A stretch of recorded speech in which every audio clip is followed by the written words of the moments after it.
And we are live. G'day everyone, Mike Jeffrey here, and you are listening to a very special episode of My Creative Journey, Season 2, Episode number 19.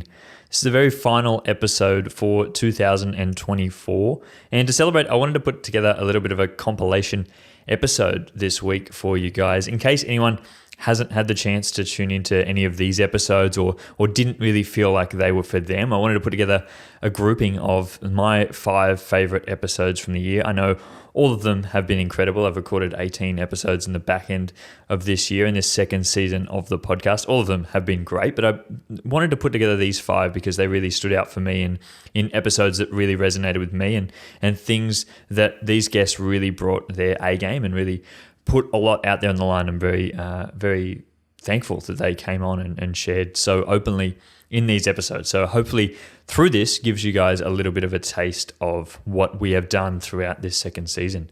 As I said, I've recorded 18 episodes in this second season of the podcast. I started it back up in September, so it's been going on for the best part of 4 months now. 18 episodes in, this is number 19. The support around this podcast has been incredible. I started this podcast back in 2021. I started it as a solo podcast, and you guys may have realized that I've just added this second season onto the already 56 episodes that I recorded by myself in 2021. And I wanted to keep those there as a reminder for me, for where I started, but also for you guys as well. I'm saying that, we all start somewhere, and my creative journey has been from that point back then up until where I am now, to the stage now where I'm interviewing other people and speaking to them on the podcast about their creative journey. And that's something that I'm super proud that I've brought to life in this year 2024, that I've been able to bring so many other people's stories to you guys. And you guys have been super receptive to each and every one of the episodes. I get so many messages about each individual episode, even the episodes that I think are a little bit out there, a little bit weird. You guys are always really up to listening to those and really able to gain things from them. The reason that I wanted to start and talk to other people is because I think we can pull so much from other people's stories and the way that they've gone about different things through their creative journey of their life. One of my big aims for the next iteration of the podcast, or the next year, is to bring on other people who aren't photographers. I've been wanting to expand this podcast. I said that at the start of season 2, that I really wanted this podcast to be about the creative journey. It's not necessarily about the photography journey, about being a photographer. It's about what goes into being a creative person, to running a creative business, to living a creative life. Yes, photographers have a big part to play in that. I myself am a photographer, so I have a lot of people in the industry that I can talk to already about that. But a big stage for me in branching out and talking to other artists, and that's going to be a new way to gain experiences and hear what they have to say about their creative journey, because we can always pull little bits and pieces from people in every different area, every different walk of creative life, from people from all parts of the world, different ages. We can pull things from the way that they do things into our own creative life and the way that we're trying to build our creative business and do what we love. At the end of the day, I think that's what it's all about. So I'm very thankful that you guys turn up each and every week and listen to these episodes, because it means that I can keep turning up and recording them, and that's something that I'm super thankful that I've been able to do. A few stats throughout this first 18 episodes of season number 2. There's been over 4,000 audio downloads on this podcast, which is just mind-blowing. There's been so much support around the audio version, but then the video version as well on YouTube, over 2,000 plays on these 18 episodes. It's been amazing support that I've been able to get. I didn't know whether I should do a video podcast at the start of this season.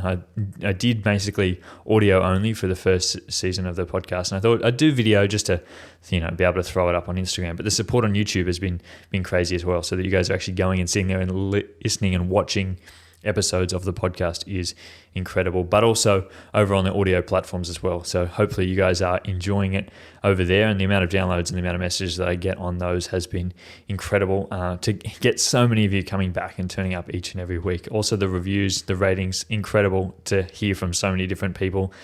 Podcasting isn't something that comes necessarily naturally to me. It's not what I've been known for, but extending into longer form episodes of longer form content, having conversations, it's not scripted, it's just able to speak from the heart, and hopefully you guys are able to enjoy it. So hopefully through today's episode, I'll give you a little snippet of an episode that you haven't heard before, maybe 1 or 2 episodes that you can jump back into. I'll leave the notes of what episode it was, the number of the episode, who was on the episode as well before we jump into it, so you can go back and listen to that full episode if that is something that you want to do, if you really resonate with any one of these guests. So I hope you guys do enjoy this episode. The first episode that I want to give a little snippet from is season 2, episode number 4, with my good friend Josh Huggett. Josh is a wedding photographer here in Australia. He's based in Adelaide, Australia, a wedding photographer who's blown up on social media. You know, he's gone about wedding photography in his own style. He's very much him, and that's something that I really resonate with in his story. And I really find a lot of strength in what he's been able to do and just being himself throughout the way that he's built his business and then built clientele around that and really found his ideal client and only attracting people that are like him. I spoke with Josh in his episode about how he started on TikTok and Instagram, started uploading content to turn people away, which goes against what a lot of people are normally doing to try and find their clients. He was turning people away because he was getting so many clients who weren't his ideal client coming through the door, and he was turning up to their day, photographing their day, and he wasn't able to gel with the client. So he's like, let me just put content out there that's just exactly me, and hopefully it turns those people away. But in doing so, was able to attract so many of his ideal clients. So in this episode, we're jumping straight into a part where he's talking about how he came about doing that, where he started from in not really being himself and being a wedding photographer, but then jumping in and making that transition into just doing him and being himself, and how he's been able to find a place in that career that is so much for him. And Josh brings so much energy in this conversation. So hopefully through this little snippet, if you haven't heard Josh's episode already, go back and listen to it. That's season 2, episode number 4, but I'll throw it over to Josh Huggett now. I remember one day, because I used to, and this may come as a shock, Michael, but I used to shoot weddings in suit pants and a white button-up shirt. Because that's what... Look how much you've grown. I know. Got my name on everything now. Yeah, all black. But that's what Google Images told me to wear. I was like, what do you wear as a wedding photographer? So I literally Googled wedding photographer male outfit and looked on there, and I was like, cool, this is what people are wearing. This is how people act. This is what I need to do. And then we've slowly... I remember one day there was this big kind of fuck this moment where I was trying to portray this really professional white website with all the nice brown colorings and I bought one of those, those script fucking logos that they advertise to you, Joshua Huggett Media Photography. I bought one of those, and then I was like, this sucks. This is the worst thing that I've ever seen. And then so I had this fuck this moment. I was I changed my logo to an old school hardcore band logo, where it was an X, and I just remember that pivot moment.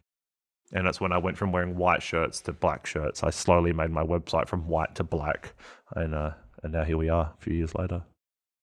I feel like so many people, they start a business and then end up doing something that they don't enjoy. And it's why go and do something? Why put all this time and effort into doing something outside the norm? Because I think what we do is to definitely still, outside the norm. Why go and do that and create something to then go and do something you hate and work with clients that you hate and have to dress a certain way that you don't like and, have to present as a person who you aren't?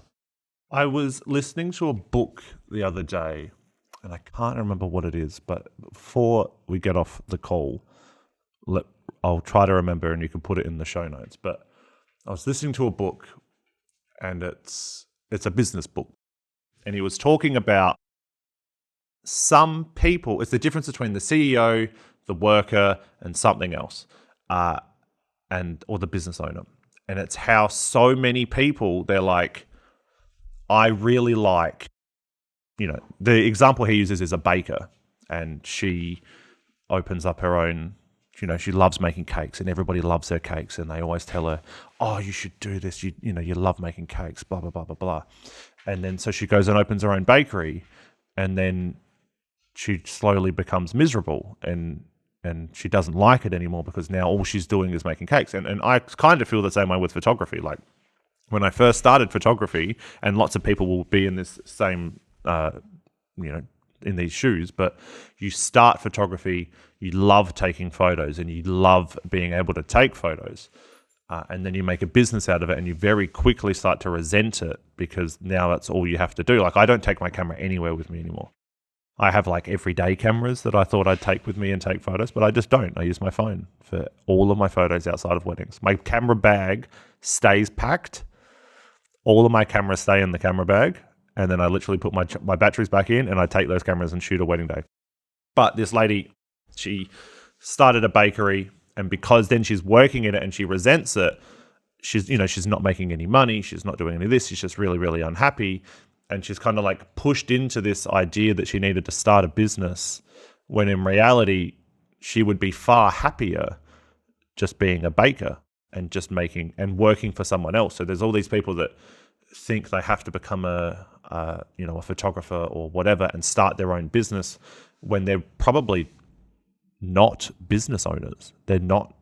You have to be cut out to be a business owner. Otherwise, you'll end up in this miserable sort of setting where you're just taking jobs for the sake of taking jobs. You're working weddings that you don't really want to work at.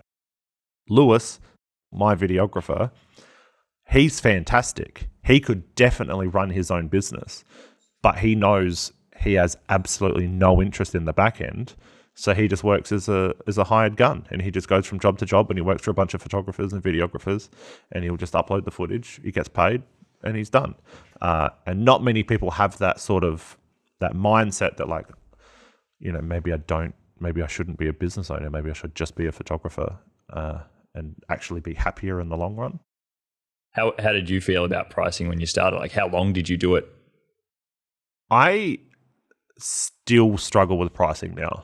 Like, my pricing is still quite cheap for sounds real fuckboy-y, but like who I am and how many weddings we shoot and what we do, my pricing's still quite cheap. Like, there are photographers in Adelaide that don't have the following or notoriety or experience that charge as much, if not more, than I do. But there's a whole conversation about pricing that can be had. But when I first started, I didn't really put too much thought into it. I had like a little welcome guide.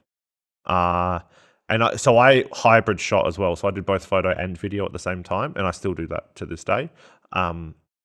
So my pricing was always a little bit different because I always had like a little highlight film in there, which always gave me that little bit of a one-up on other people. So I was able to charge, like, I started at like $1,500 just for photo, but then I'd make them a little video as well. So that I had a little bit of like I was trying to build my portfolio as quick as possible. And that was always my goal. Was I started, and as soon as I was like, yep, I'm going to go all in on wedding photography, I'm going to become a wedding photographer, this is where I want to be, this is where I'm having as much fun as possible. My job in that first 2 years was to work as many weddings as physically possible and get my word of mouth and get my portfolio larger than everybody else in the market as quick as physically possible. So I accepted every single job from like a $300 wedding to a $3,000 wedding. And I would go above and beyond for every single wedding. I would market and network my ass off at all of these events so that I could bring as much attention to me and my brand in as short amount of time as possible. I mean, and then it worked because now here we are. But doing it again, I literally wouldn't change a thing, actually. I would do the exact same thing again. Because so most wedding photographers are like 2-3 years in and they're still shooting 3 weddings a year. In my first year, I shot 6 weddings. In my second year, I shot 35 weddings. And then from there, now we're at 120 weddings a year, to the point that we're scaling back down. Purely because in that first year, we worked our ass off. That was every single Facebook group we were commenting in. We were running Facebook ads. We were accepting any single job that came our way, engagement shoots, weddings, whatever, to get that word of mouth out and to build that portfolio, because we didn't have one. We didn't have a portfolio. I was an abandoned building photographer. I did a couple of engagement parties. So I used those engagement party photos for Facebook ads, marketing it as a reception for a wedding, like people having fun. until I had more wedding photos that I liked. And then I used those wedding photos for marketing and then just continued building this portfolio as quick as possible. And so in the span of like 9 months, 10 months, we'd built a larger wedding portfolio than most wedding photographers would build in like 3 years. And I'll do the same thing now. But even like, and then with pricing, like you said, I could charge a lot more for my services than I do, but then I would leave my ideal clients. Where I sit, where I want to be, I can only charge so much because then I'm out of that price bracket. I won't be at those weddings anymore. I want to be able to turn up in my Dickies and a t-shirt, tell everybody to get fucked, drink beer and go home. You can't really do that at $25,000, $30,000 a booking, but you can do that in the 7 to 10 range. It's a hard one because you're getting to a point where it is like supply and demand. Like you obviously can't be at everyone all year, and you're getting to the point where, as you said before, like you had people trying to demand you to be there. Like they're trying to plead you to be their photographer. Yeah, you're like, well, how do I edge people out? But also, I don't want to lose those people because they're like the ideal people who I really do want to work with. And this is where I'm trying to put a cap on it now, I guess. Like I'm trying to stop at 35 weddings a year. In saying that, I've already booked myself 47 for next year. So it's not working. Unsuccessful on that cap. Yeah, it's not working too well. 47 weddings next year and 10 of them are interstate, right, okay. Which is like leaving Adelaide and just going somewhere else, like the Cook Islands or I think I got one in Vietnam as well. I'm trying to book one in America. So I'm trying to slow down, but I'm also a yes man at heart where I still have the same, and it's really hard because I was a wedding photographer through COVID where like we all woke up one day and all of a sudden you'd lost all of your income. So I still have that mentality of like, well, what if it all goes away tomorrow? Well, that was a little bit from Josh Huggett. I hope you guys enjoyed that little bit of back and forth conversation. It's definitely one of my favorite episodes from this season. So definitely go back and have a listen to episode number 4 if you haven't done so already. The next conversation that I want to pull a little snippet from is episode number 13, season 2, episode number 13 with Julia Trotti. Julia is a massive YouTuber, a photographer in the YouTube space, making a lot of tutorials, behind the scenes content. She's really created that space for her own. She's got almost 700,000 subscribers on YouTube, which is incredible. She jumped on with me in this episode and we chatted about how she started on YouTube, the little tricks that go into being a YouTuber, a lot of the different behind the scenes that you don't see, but also how she makes an income on YouTube and a few of her different income streams that you may have not heard of before. In this little snippet, I want to jump into when she first started on YouTube and what she was doing when she was first starting on YouTube. Julia was actually a wedding photographer beforehand, and we dive into that in this episode as well, but it's a little bit of context to where she's at when we pull it up on this little snippet. So hopefully you guys enjoy this conversation with Julia from season 2, episode number 13. So yeah, I did start slowly. I would upload travel vlogs and I would upload them, maybe I'd upload a video a month, if that, maybe not even that much. But when I uploaded my first photography vlog and people were really interested in that, I was like, okay, maybe I can make this YouTube thing work. And I was like, I'm just going to try. And I started uploading more photography videos, and I think it was like about a year I was sporadically uploading photography videos and travel videos and really started getting like a reception back to them. And I was like, okay, I'm going to really go all in on this YouTube thing and try my best. So what I'm going to do is I'm going to upload 2 videos every single week for an entire year. And I just set out this goal and like that's what I did. I uploaded that many videos in the first year to just grow my channel and get people to find me and to just practice doing different genres of videos to see what people would like, what people don't like, what I should focus more on.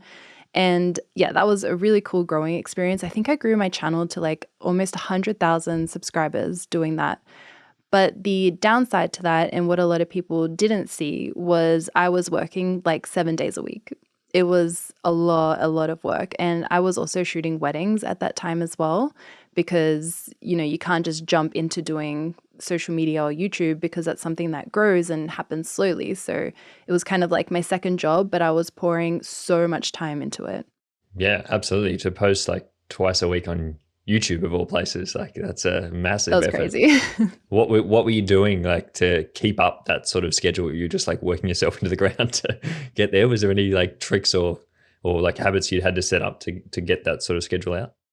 So I think not that the content suffered, but like looking at my content now versus what I was uploading on those 2 days a week, the videos were definitely shorter and I guess not as detailed as they are nowadays. So sometimes I'd upload just like a 5-minute video. I would also do a lot of live streams. Those were really good because it gets a lot of interaction from people and I get to talk to them firsthand in real time. And there's no editing involved once the video is finished. It just gets uploaded and it's done. So I just sit there for like an hour or two doing a live stream and I'm finished for the week. And I also did a lot of editing tutorials because editing came like very naturally to me. So it was very quick and easy for me to do editing videos. Yeah, I think there's really something to be said for just doing the small things, but doing them a lot and making sure you are getting those sort of reps in when you're first starting because you don't have that audience and you don't have the pressure either. Like just try anything. Like, and I'm sure you tried a lot of different styles of videos to see what worked and just threw everything at the wall because why does it really matter when you're first starting? Like you can feel comfortable to throw anything out there because the audience is not there. They haven't been built up to expect something from you. So, you know, like while you hear you're posting 2 videos a week, it was probably like harder in one way because you didn't have a really set style, but I'm sure there was some sort of freedom in just being able to post whatever. Yeah, I kind of miss those days, to be honest. Like it was really fun being able to upload with no expectations or anything like that. Nowadays, like I'm editing some travel vlogs right now, which have photography in them, but I'm doing landscape photography as opposed to portrait photography, which is what I'm known for. And I just get this daunting feeling of uploading them because I'm like, oh, people are not going to want to watch it. And I feel bad and I'm spending all this time editing. And then if no one wants to watch it, what's the point? So I get these feelings like a lot. I definitely feel like if I change something or post something a bit different, what are people going to think about it? Has there been something for you that's been helped you to sort of push you into doing those style of vlogs or doing landscape photography?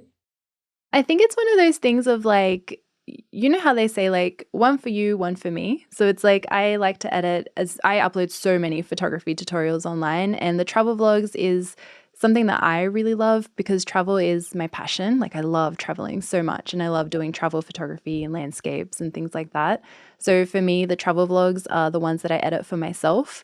And I know, and people do really like watching the vlogs too. Maybe not as much as my photography content, but they do still enjoy it. So yeah, that's for me, it's like my personal video that I like to upload and then I like to watch them back later on to remind me of like the places that I've been. Yeah, it's a nice sort of like memory sort of diary for yourself as well. But if you're just being yourself in the videos, like people love you for you. And again, going back to what we talked about before, you just be yourself. And if that comes through in a vlog, then I'm sure people will just love it as much as you doing, you know, a planned sort of photo shoot because you're still being you and you're still taking photos and you're still bringing that passion through what you're doing. And I think the like vlogs have really taken off recently because it is that more unscripted style that is starting to come back. People don't want that hyper overproduced style content. They want to really get to know people and know what it is that they do. And you can't hide much in a vlog. You obviously can, but you know, it's a lot more personable than just your normal style of video. Yeah. Yeah, I feel like in my normal style of video, there's definitely like a lot of tips and tutorials and things like that. So sometimes it's nice to just see people doing photography for the fun, for no reason, you know? It's a bit different. I think it really takes you back to where you started because along the way you kind of lose that a little bit. You're like, well, I love photography, but now because I have to create for X brand or X algorithm, then it feels like, well, I'm not in it as much as I used to be. So if I can just strip that all back and just go back to why I actually take photos and what I most enjoy about it, surely someone else feels that same way. And I find them so inspiring. So I'm like, why don't I create them? Because I know that I love to watch them as much. Yeah, you should. I would love to see them. Let's talk about your content creation process on YouTube. What is it that sort of goes into a video for you that is a bit more planned? It's a bit more scripted as such. What are you doing behind the scenes when you're thinking about a video that you will want to create in the lead up to, but then also as you're creating it and editing it? Is there something that goes into that to make it a good sort of polished piece that you're going to put out into the world? Yeah, there's a couple of different styles of videos that I make. So one of them are gear reviews, and that's when a camera company has like a new camera body or a new lens coming out, and they're like, "Hey, do you want to sign this NDA and you get your hands on this new product?" And I'm like, "Yeah, let's do that." And then I get the camera or the lens, and I have to make like a review about it. These videos for me are always non-sponsored because it's very important for me to have like my genuine opinions in the video. And so for that, the video revolves around testing out the limitations and the capabilities of said gear. I think what would be more interesting though is talking about evergreen videos, which are more like my photography tips videos. So for me, the first thing that I think about is like the title, the thumbnail, and like the topic of the video, because those are the most important things. If you don't have a good title or a good thumbnail, no one's going to click the video. So it doesn't matter what's in the video if no one's going to watch it in the first place. So I like to come up with a good title, and I find that like list-based titles work really well, like 5 tips to improve your editing, 10 natural lighting techniques you can use, and that's sort of what I base my video around. And then I like to write down all my points that I want to hit in the video, and then I'll go out and film like all the talking bits to get all the photo examples and then put it all together. Do you feel like in that process, and I know that what you were saying about creating a title is super important, and then having those sort of like 5 tips or having a number, and then you have something you have to hit, obviously, makes it easier. How do you find that balance between being able to be creative with it, but also knowing that, you have to come up with a good title, or it has to be a good idea for the video in order for it to get views and to actually help people? Because I think that's the juxtaposition. We start wanting to help people, but if it's not reaching anyone, it's not helping anyone. So how do you find that balance? Yeah, well, I think like for me, when I'm making content, I sometimes like to think about myself when I was younger and all the things that I wish I knew when I was first starting photography, because photography is like such a big unknown, and there's like so many possibilities that you can do with it. And I had so many questions when I was younger that I wanted to know about. So sometimes I put myself in her shoes and make content that I think would be helpful for her. I feel like that's a really good one to like, because we all started somewhere, and like I think about that a lot in my content. I'm like, who helped me when I was starting, and how can I help them?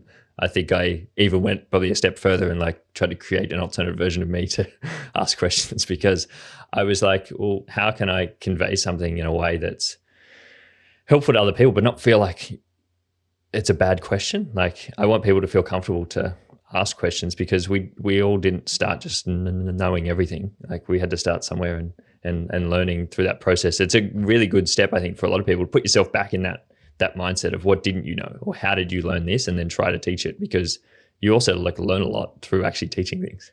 Yeah, definitely. I actually think that starting a YouTube channel helped me become a better photographer, because for one thing, you get to watch yourself working, like doing a photo shoot. And I remember the first few videos that I filmed, I was like, why am I so quiet?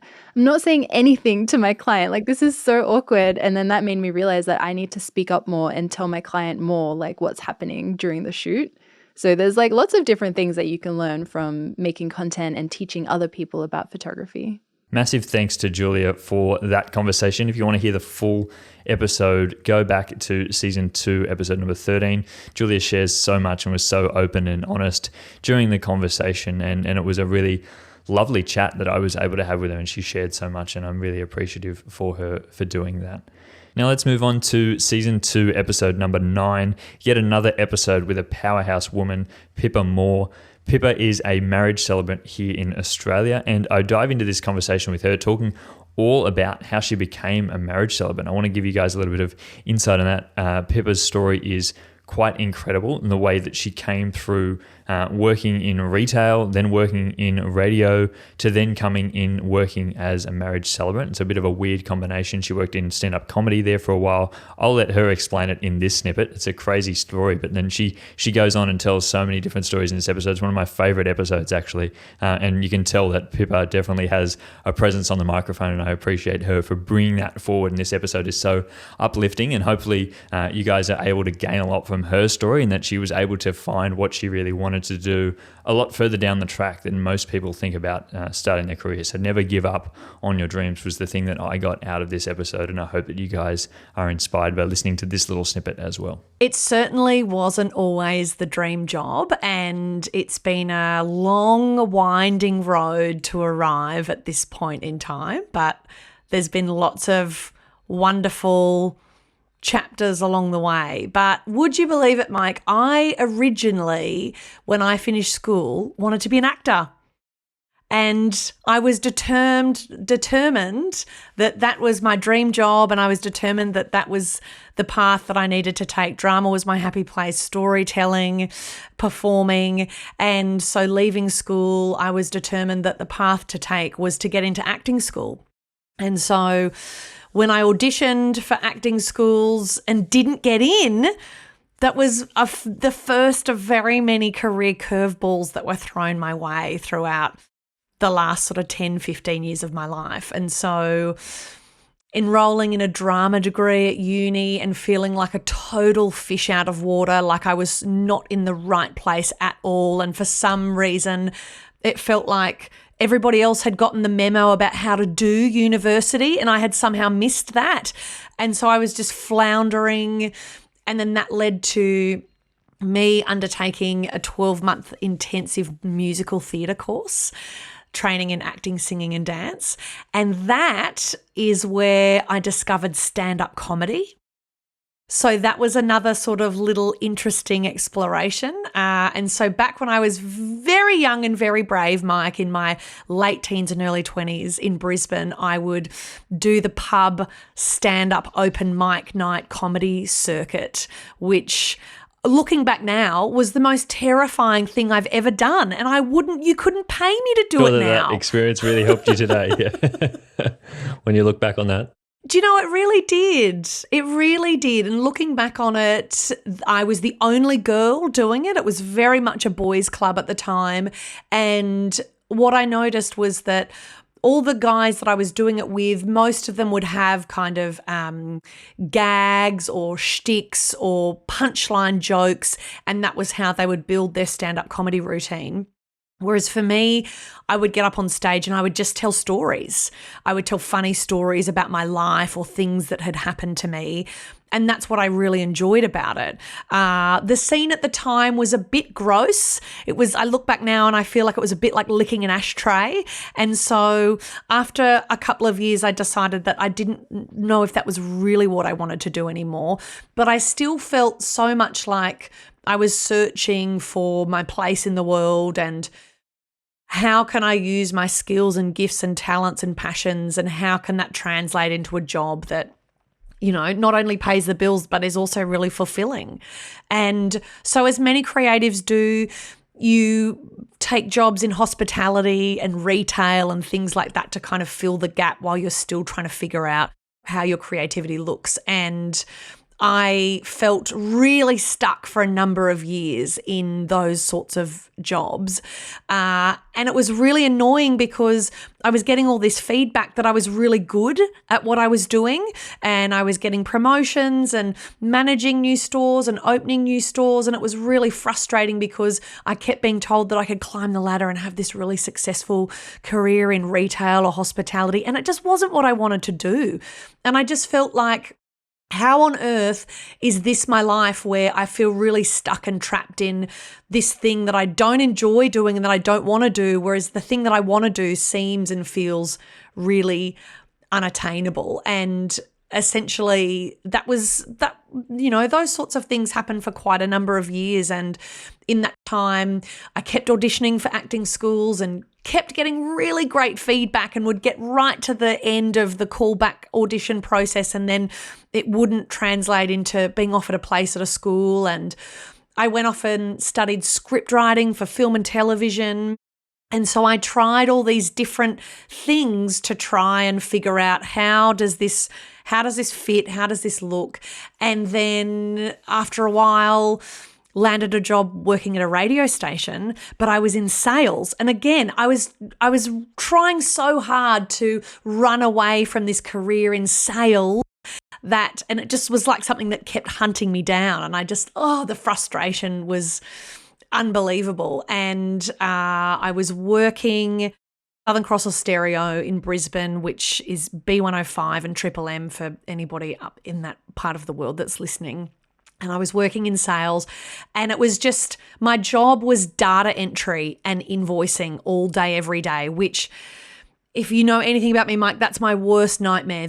I went to work every day wanting to spoon my eyes out from boredom. And I'll never forget one day I got invited to go to a content meeting, and I would get invited to come into and sit in on all these creative meetings about what was going to go on air, and that was what really excited me. And so I would sneak away from my desk and go to all these meetings with other departments, and then I would get in trouble from the sales department because I wasn't at my desk doing data entry and invoicing. And I remember my boss saying to me one day after another little escape mission that I had gone on that day, he said, "I don't care if Taylor Swift herself walks into this building, you don't move your bum from your seat."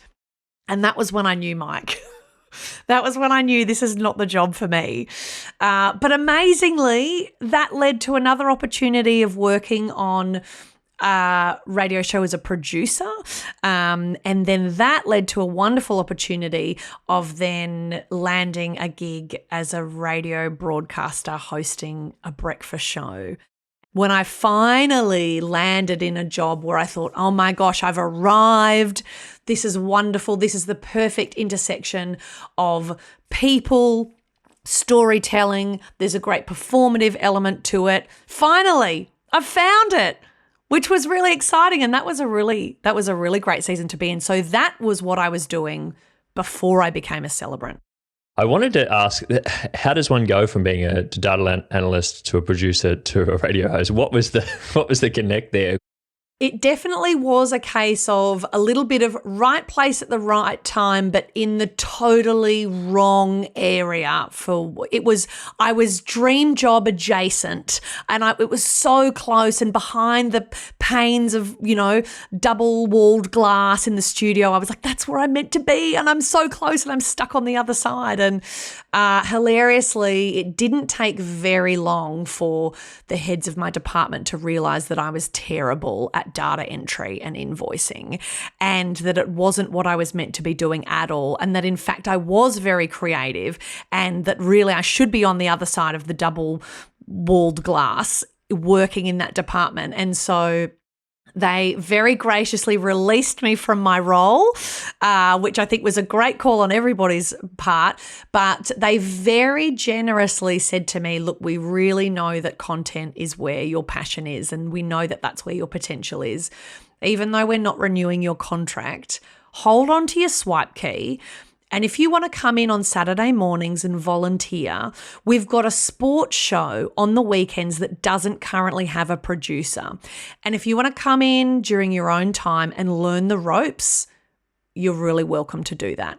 So what a gift I was given. And so it was this lovely kind of backdoor entry into the world that I had wanted to be a part of for so long.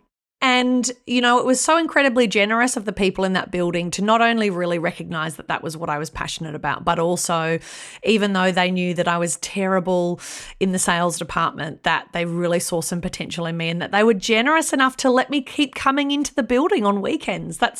So that's something I'll never forget, that people were really willing to just be generous in giving me that opportunity, and I will be forever grateful for that. So that was a little bit of the story of how Pippa Moore became a marriage celebrant. If you want to go back and listen to that full episode, that was season 2, episode number 9. You can find that on any of the platforms. But now I want to jump into season 2, episode number 7, which I did with Andrew Keher from the UK, a wedding photographer, a massive presence on Instagram as well, as came up out of the gates this year, actually creating content on Instagram. Hilarious content that I find so funny, but very true to his personality as well. And we talk all about being true to yourself in this episode and finding a style that you really like and something that you really enjoy. Andrew found himself being really burnt out in the career and then had to sort of switch it to doing something that he really loved. Had to put aside trying to do things to impress other people and just do what he loved. And you'll hear that passion come through when Andrew talks in this episode. It's one that really resonated with me because I remember when I jumped on the mic with Andrew, before we even started, he was very nervous about hopping on and sharing his story. He didn't think that, he would be able to tell it and didn't really want to give a bad performance, I guess. Didn't want to not do himself justice, but I think he came on here and just spoke from the heart, and that really comes through in the full episode as well, how much he really shared about his journey. And I'm super thankful that Andrew came on and shared so openly and trusted me to be able to share this story that I don't think that he'd told much before. So let's jump into a little snippet about how Andrew was talking about how he just wanted to be himself and stop creating for other people and start creating for himself. One of the worst things that can happen to you as a creator within an industry, within a specific industry, is trying to appeal to everyone, because getting a viral reel suddenly gives you an influx of people that have, as you say, have nothing to do with what you're trying to do.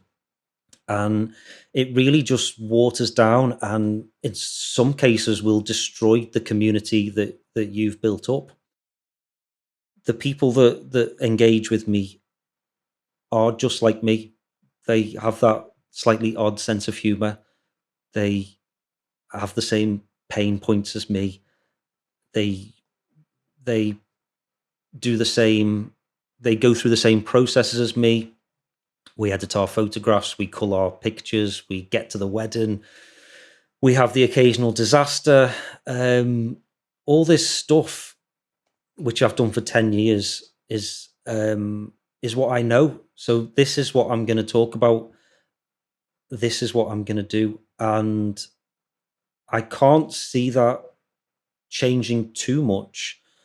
I'm going to start posting more about this journey into content, because I think that this is something that I've now lived and breathed for nearly a year, and a year is a long time in this slightly odd part of the internet, this content creation thing. So I feel like if I make it to next January and I'm still posting, I'm gonna have a little party for myself and say, yeah, do you know what? You stuck with this for 12 months and you haven't had too many mean people shouting at you on the comments. Everyone seems to enjoy what you're doing within the community. You've made some amazing new friends and new contacts across the world. Well done, you. Pat on the back, Andy. You've done it. 12 months. That's amazing. When I started out, and I just thought, if I can get through this first week, if I can show my face on camera, I'd never show my face on a video in 10 years, and I just thought, let's get through this first week. Let's show your face and let's see what happens. If Instagram don't ban you for putting this online, then that's a great start. Let's see where we go from there. You know what's crazy is, I think about it, like what you were saying before, is when you got to that stage with photography where you were like really content with your work and then started to apply for all these awards, and you started to see other photographers who were, you thought were like much better than you were. You're now at that stage where other people are starting to look up to you and your work. And I often think that we're in a very privileged position where we can not put that much of a high bar on what we do. We don't, we can show people that just because we do it this way, you don't have to. You can go your own way and do your own thing. And it's not about comparison, and we don't have to get caught out by not having the awards or not thinking we're the best in the industry. It's not about that. As long as you're happy with what it is that you do at the end of the day. You, as a prime example, you've been through the highs and lows of it, and realizing that at the end of the day, it's about being happy and finding community and being content with the work that you do. And all the awards in the world aren't going to mean anything. All the Instagram followers in the world won't bring that happiness if you don't enjoy what it is that you do day in, day out. So it'd be great, to hear you speak about that more and bring more of that and show that to the world, because I think you're in a great position where, you're already doing that for a lot of people, like looking up to you and your work. It's a strange feeling, but yeah, you're absolutely, you're right. It's there's definitely a mindset shift to get to this point, and I genuinely am finding so much enjoyment from the communications I'm having with people. Something that I've never really had over the last 10 years of working at my little desk in the corner, working on my photographs, very, very insular. You know what it's like, 2:00 in the morning, getting that edit back. And we don't tend to talk to other people very much. Well, I didn't anyway. And this has unlocked something this year. The joy of being able to share information with people. And I can say that really genuinely, because finally I understand what you said earlier, in that I'm me. No one else can be me. So sharing information on how I make things does not matter. It really doesn't matter if I explain to people how I use various apps, or how I mount my camera, or what light I use, or what microphone I'm going to use, or what my ideal length of video is. It doesn't matter. I'm happy to share any information that people want. It's not a problem to me, because I know that I'm just making it up as I go along in my own way, and this is me, and I'm going to make what I want to make, and you make what you want to make, and let's just go with it. Let's do it together. If I can help, not a problem. Whereas I used to think, my gosh, if I tell this person how I shot this picture, they're going to go and take that picture, and I'm going to lose that work. And it's such a silly way of doing it, because I've always thought to myself, my couples choose me for who I am. They choose me for me, for my personality. So really, why should I care if another photographer takes my settings and my location and goes and takes that picture? They're not me. They might do things differently. The words that they use on their website and on their communications are different to me. I meet all my couples in the pub down the road, and we have a pint, and we have some snacks, and I talk about their wedding. And at the end of our meeting, I say, even if you don't end up choosing me, it was lovely to meet you and have a drink with you. If you like me, amazing. If you don't like me, that's fine too. Please let me know, and I'll put you in touch with some other amazing photographers who have a slightly different approach to me that might work better. Because at the end of the day, I don't want the work if I am not the right match for that couple. I want them to go and find the perfect photographer for them. And my personality and my approach is very specific to me. And if it doesn't work for you, then it's not going to work on the day. I'm going to be hanging out with you for 15 hours. You think I'm an idiot. Let's not do it. Let's not do that. So why are we so obsessed with almost the opposite of that when it comes to our work on social media and the way that we interact with other photographers? When that penny dropped for me, in the community is not my competition, I was so much happier in what I was doing, and things are going in a good direction, I feel. We're talking, for a start, to the answer to the question that you asked about 15 minutes ago, to someone starting out from scratch and looking at this world of content and all these people who are doing it and smashing it and doing amazing things. Get your phone, take a piece of that knowledge that you know, and go and record something. I mean, speaking directly to photographers, because that's my niche. That's what I know. But I'm sure this applies to people in other niches as well. honestly now, taking a few videos of yourself and posting it online with a few of your thoughts about what you do is no problem. You have got that creativity in your soul already. Like, walk out that front door with a bag of cameras and you're going to go meet that bunch of strangers and create magic. And on a Tuesday morning, when there's no pressure, you can just record 30 seconds of something that could be of interest to somebody else and post it online, and then get back to editing your photographs. It's easy to get started. Just do it. You already do the hard bit. What you do as your job, photographers, videographers, florists, dressmakers, makeup artists, the hard bit is what you do already. This is just working out a few details of how you're going to get that message online to other people. But it's for you, for what you do and for your mentality, it should not be a problem. Well, that was a little snippet from Andrew Keher's episode. If you want to go back and check that full one out, that was season 2, episode number 7.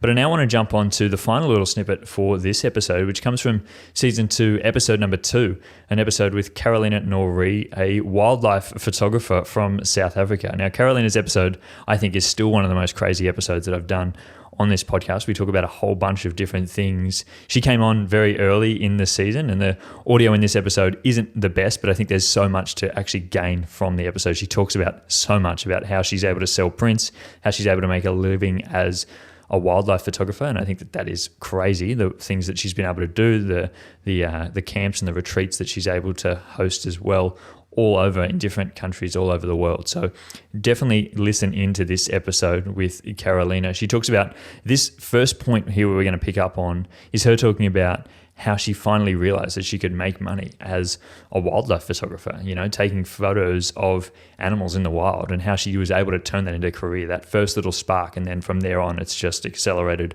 over the past few years, and she's been able to be very successful for herself. So I hope that you guys enjoy this episode and really appreciate what Karolina brings to the table.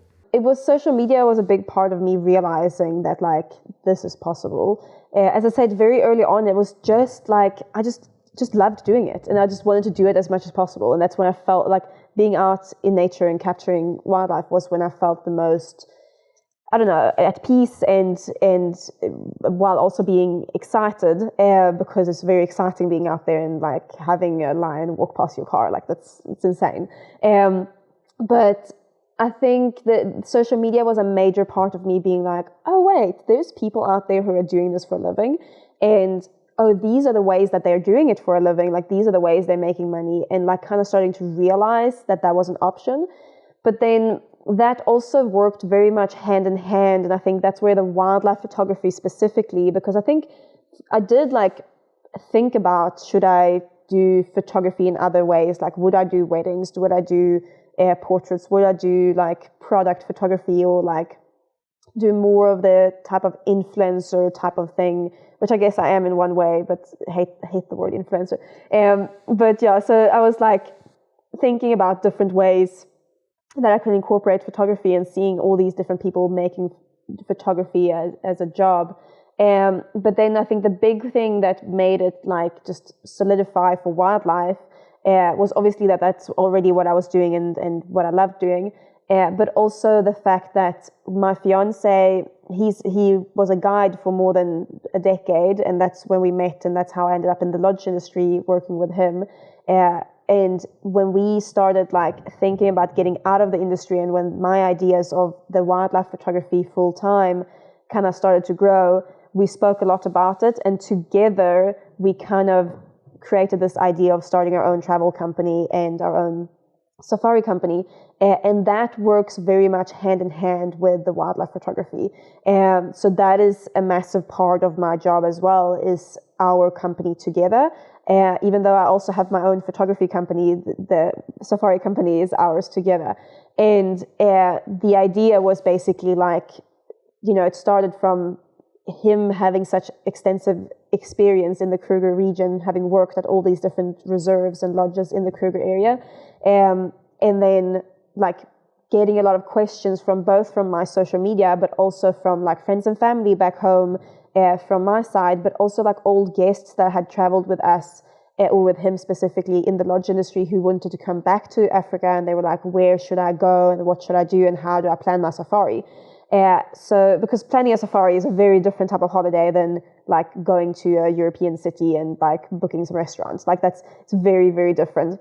So that's where kind of the idea of the company grew, and that works very well together with the photography, because we get a lot of photographers who book with us and wanting to do wildlife photography, and we know the places we should book them to, or they will come with me and I'll teach them photography as we go along. So like these workshops that we do, for example, is a group of people that come and they want to learn more about wildlife photography. Either they already quite experienced themselves, or they like complete beginners, and then I teach them as we go along and as we're out in the wild looking for animals.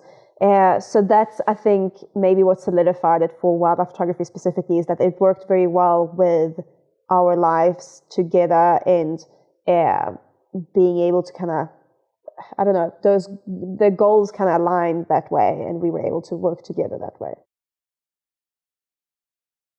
It's amazing that you've been able to do something, in that area that also, as you said, goes along with what it is that you guys enjoy and what it is that you have been able to do over the last few years. You're really handing on your own experience to other people and being like, hey, I'm able to enjoy this, so why not just ask other people to come along and enjoy it as well? How did you start to make an income through photography? Yeah, it's a question I get so much. People often obviously wondering how do you get started? And for me, the first time I earned money from photography was through my print shop. I did a course, like a print shop challenge kind of thing, which I would 100% recommend, but the guy who did it doesn't do it anymore. So unfortunately, the course is not available. But that was what kickstarted it, because this is when the idea of this is possible to make happen kind of started. And I was growing on Instagram, and I was, investing a lot of time in my social media and my photography in general. And I had gotten questions from friends and family for prints, and I think my very first customer was one of my dad's friends who wanted photos. So I was like, okay, let's do it. And that was really cool, because it just gave me the confidence of there is people out there who want my photos on their walls, because that's a massive, massive thing. That's such a great compliment that people like my photos enough to want to have them in their home. So that gave me the confidence. And then I did this print shop challenge course kind of thing of how to actually set it all up from a website and everything.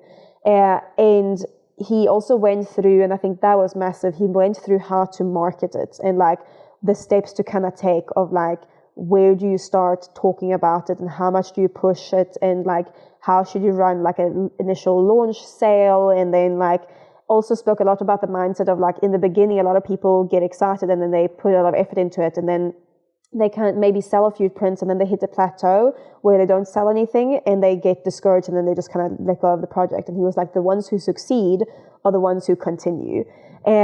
So that really stuck with me, and I launched the print shop, and I did make a few sales that kind of brought me back my investment of what it cost to open the website and everything. So that was massive, and I was this is amazing. Okay, cool, I've made back my investment. Now it's just about if I hit that plateau that he spoke about, I just need to keep going. And what he said was you need to, you hit a plateau, you keep going for a bit, and then maybe you have a sale later on, and you have a new collection that comes out or whatever. You need to keep the interest spiking. So I had a sale for Black Friday a couple of months after I opened the shop, and I had a sale for Black Friday, and all of a sudden I got a notification on my phone that I had sold 15 prints to one person. And that was massive for me. And I was the amount of money was double my salary at the time in just one print sale like that. And also 15 prints is such a big order. I think she was buying it for an art gallery, something with a theater art gallery kind of thing. So it was a big order, and I was this can happen. Then that was such a turning point for me. I was if I all of a sudden, because I've built this up, I've put everything out there, this can happen, where you never know who's watching on social media. You never know who might be interested in buying something from you or giving you an opportunity. And that was such a big mindset shift for me, where I was like, I can do this. So that was the first time it was really like, wow, I can do this. But with that being said, though, with the prints, I do have to say, because I get a lot of questions about it, today print sales is a very small part of my income. And I would say in general, print sales is really difficult to make a full-time income from. It's a good place to start to just earn a little bit of money, but it is one of those things that is quite difficult to sell, because they need to be quite expensive to be able to make a profit. And most people won't just buy that on a whim, because they need somewhere in their home where they want this print, and it is a big investment, and it's a big thing to sell. So I will say to people, it's a great place to start, but don't bank on that being your full-time income, because it's very difficult to make that into your full-time income. And there you have it. That was a little snippet from Karolina Noree's episode, season 2, episode number 2 of My Creative Journey. If you guys enjoyed any of these little snippets from this episode, definitely go back and check out the full episodes. They're all up on any of the audio podcast platforms or on YouTube as well, if you want to go and watch them or listen to them over there. I hope you guys enjoyed this little bit of an episode. I hope you have a happy new year and bring in 2025 with a bang. I'm super excited for 2025. We've got a lot of big episodes coming up next year with a lot of different creative people from a lot of different spaces. It's going to get a little bit weird. We're going to extend ourselves and go outside of just the photography realm. So I hope you guys are excited to come along on that journey. You've got so many different things coming next year. So I'm going to say goodbye for 2024. It's been a massive year. So many episodes that I could have included in this one, but these were just 5 of my absolute favorite conversations, and I hope that you really enjoyed listening to them as well. If you did enjoy today's episode, I would really appreciate it if you did leave us a 5-star review on Apple Podcasts or a 5-star rating on Spotify. Or if you're watching over on YouTube, give us a thumbs up and leave us a comment down below to let us know that you did enjoy this episode. Also, feel free to share this episode on Instagram and tag me at Mike Jeffrey Photography so I can reshare them on my stories.